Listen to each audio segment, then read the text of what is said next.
Hey everyone, and welcome back to the Deep Dive. Before we get started though, don't forget to hit that like button and subscribe to the channel and click the notification bell so you don't miss out on any of our future deep dives. All right, so today we're going to be exploring something super important, especially if you're interested in how the Indian government actually works. We're going to be talking about Indian bureaucracy and democracy. You know how those two sources kind of come together, the officials running the country and then the democratic principles behind it all? It's a pretty fascinating topic, especially for those of you prepping for the UPSC. But honestly, even if you're not taking the exam, it's still really useful to understand this whole dynamic. Yeah. It's key to grasping how India really functions on a deeper level. Yeah. It's interesting because people often think of bureaucracy and democracy as two totally separate things. But in reality, they're super intertwined. It's like this constantly evolving dance between the two. Okay, I like that analogy. So let's unpack this dance a little bit. The source material we're looking at today really digs into this relationship. And just so you know, it's especially helpful if you're gearing up for the UPSC governance exam in GS2. Right. But trust me, even if you're not taking the exam, this deep dive is going to be super interesting. Yeah. Okay, so to start off, let's talk about the core values of each system. Sure. So with democracy, you have equality, federalism, republicanism. It's about empowering citizens through things like elections and representation. Essentially, the power rests with the people. Right, that makes sense. But then on the flip side, you have bureaucracy, which kind of seems to operate on a completely different set of principles. Exactly. Bureaucracy relies on hierarchy, centralization, and a top-down flow of authority. Officials are selected based on merit, so it creates this structured system for implementing policies and making decisions. Gotcha. So that's where the UPSC comes in. They're like the gatekeepers, making sure the recruitment process for those civil servants is totally fair and transparent. It's all about ensuring the best and brightest are selected based on their actual abilities, not connections or influence or anything like that. Exactly. So to really understand how Indian bureaucracy and democracy interact, I think we need to look back at their historical evolution, especially in the period after independence. Yeah, for sure. Think about the monumental task the bureaucracy faced back then, basically building a nation from scratch. Seriously, it's mind-boggling when you actually stop and consider it. This entire system had to navigate India's transition from a colonial state to a newly independent nation, and then from a police state to a welfare state. It played a direct role in shaping the very identity of India. Absolutely. And they were dealing with some seriously immense challenges along the way. You had the trauma of partition, the integration of princely states, the linguistic reorganization of states. It was a period of constant change and upheaval. And let's not forget the emergency. The source material actually points out how a strong bureaucracy probably helped Indian democracy survive that crazy period. Yeah, that's a really good point. It's a testament to its resilience and adaptability, wouldn't you say? Definitely. It challenges that whole common perception of bureaucracy being rigid and inflexible. The emergency actually shows us how the bureaucracy can sometimes be a stabilizing force, even in the face of serious political turmoil. It's like a chameleon, you know, Oh, adapting to the changing environment, but still trying to maintain some order and continuity. exactly.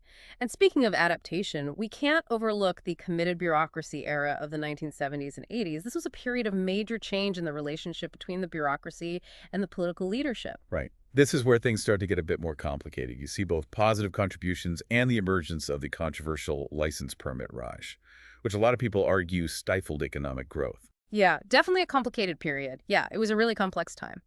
On the one hand, you had this committed bureaucracy that was trying to align itself more closely with the government's socialist agenda. So you see them getting more involved in social welfare programs and economic development initiatives. So they were basically really involved in implementing policies that aimed at uplifting the masses and reducing poverty. That sounds like a good thing, right?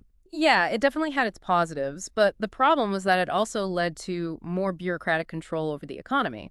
And that's how you got the license permit, Raj. It created this huge web of regulations and approvals that businesses had to deal with, which, like you said, a lot of people blame for stifling innovation and holding back economic growth. It's interesting how an effort to promote social welfare could also unintentionally create obstacles to economic progress. It really highlights that tension between those two forces. Exactly.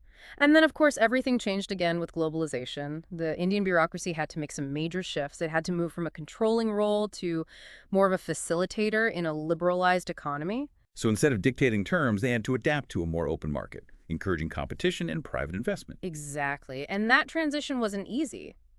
Our source material actually talks about some of the key issues and transformations that came up within the Indian bureaucracy during this time. Like, one big debate was who really holds the power, ministers or Oh, bureaucrats? yeah, that classic power struggle. Huh. You've got the elected officials who represent the people and set the policy agenda, and then you've got the permanent bureaucracy who are responsible for actually implementing those policies. Exactly, and that's where you get concerns about politicization. When political considerations start influencing administrative decisions, it can really impact efficiency and impartiality. And the source material also mentions this thing called the politician-bureaucrat-businessman nexus, which they suggest can really damage democratic values. That's a huge point. This nexus often ends up perpetuating this kind of colonial mindset within the bureaucracy. You get red tapeism, a culture of secrecy, and a tendency to put the interests of the elite above the needs of everyday people. It's almost like the system is still struggling to shake off its colonial legacy, even all these decades after independence. The document also points out those persistent challenges with discretionary powers, which, let's be honest, can be pretty easily exploited for personal gain. Absolutely. And we also have to talk about the issue of skill upgradation. Society is evolving. Technology is advancing. The bureaucracy needs to keep up. You're right. The document specifically mentions that they need to adapt to the digital age, embrace e-governance, and learn new skills to deal with complex policy challenges in a world that's constantly changing. Exactly. If they don't do these things, they risk becoming obsolete. And that would further marginalize those vulnerable sections of society who rely on government services. The source material also makes this really interesting observation about the bureaucracy's struggles with adapting to privatization. Hmm. It seems like there's a resistance to fully embrace those principles of new public management. That's a key point. New public management is all about efficiency, results-oriented governance, and a more market-driven approach to public service delivery.